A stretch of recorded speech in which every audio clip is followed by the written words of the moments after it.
modern adding machine. This 100-year-old counting engine.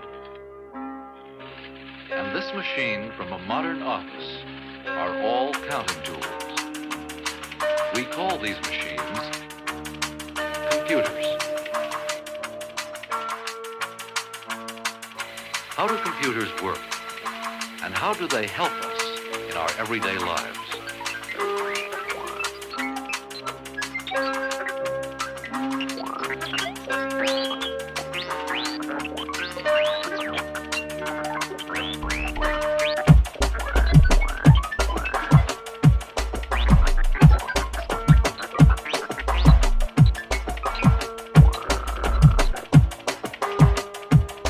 Since the beginning of history, man has shown his need to count things. At first, he probably counted on his fingers. But man soon found that other counting tools could help him count more rapidly and accurately. One of the earliest counting machines was the abacus. Some of these kinds of computers are still in use in many parts of the world. But as world population grew and life became more complex, the need for more efficient tools increased. 300 years ago, man turned to mechanical devices to help him count. These new mechanical computers depended upon gears, levers, and weights to perform the counting operations. They were slow, noisy, and only slightly more dependable than man himself. A computer that could add, subtract, multiply, divide, and store information. Babbage's machine was the forerunner of our modern digital computers. Today's computers use electronic circuits in place of the old mechanical systems. Inside this little plastic box is a miniature electronic circuit. Electronic circuits are far more reliable than gears and levers, have no moving parts, work at very high speeds, and can store great quantities of information needed to keep the records of our rapidly changing society. All computers have 5 basic parts. An input unit that receives information. A storage or memory unit. An arithmetic unit that does the computing. An output unit that delivers information. And a control unit.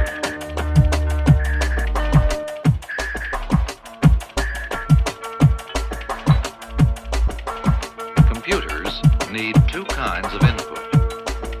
Instructions to perform certain operations in a certain order, and information needed to carry out the instructions. The input information can enter the computer in several ways. It can be on punched cards.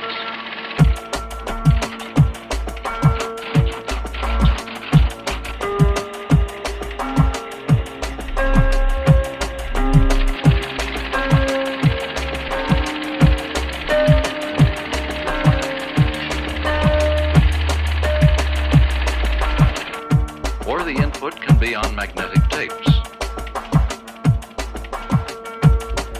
or magnetic discs.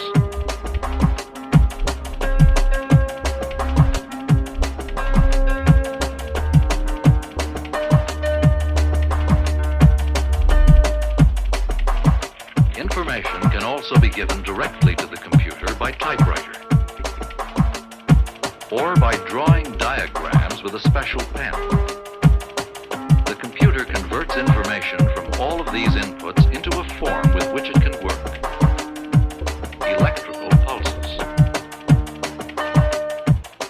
Bits of information pass from the input unit in the form of electrical pulses to the storage unit. There, each bit of information has its place on a memory core. These cores are smaller than pinheads, and the storage unit of a large computer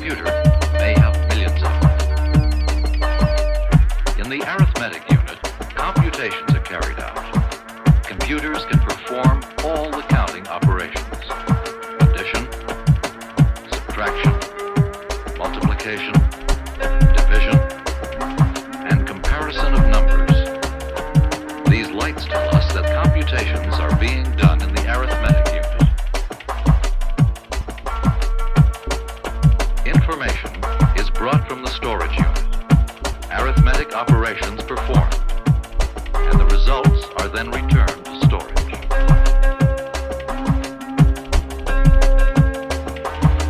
Computers can deliver information or output in several ways.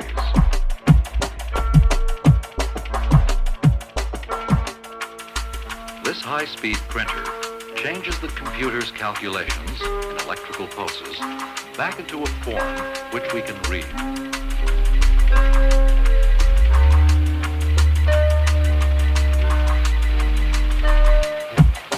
Or the output may be printed by a computer-operated typewriter, or appear on a screen, like a television screen. The control unit directs the operation of the other 4 units so that every step is performed at the right time.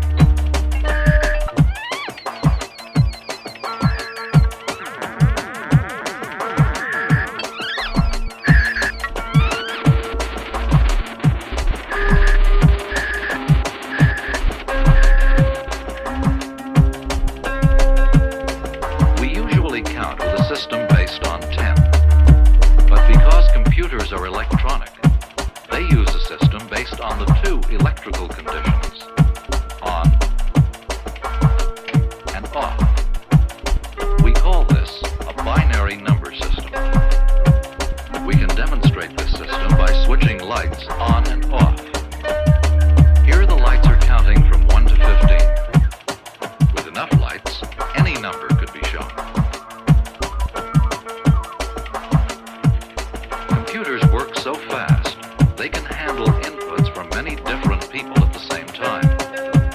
This is called time sharing. As far as these operators are concerned, each one has the computer to himself. But actually, the computer rotates its attention among them, giving each a small fraction of every second. Time sharing makes computers useful for many more people than would otherwise be possible.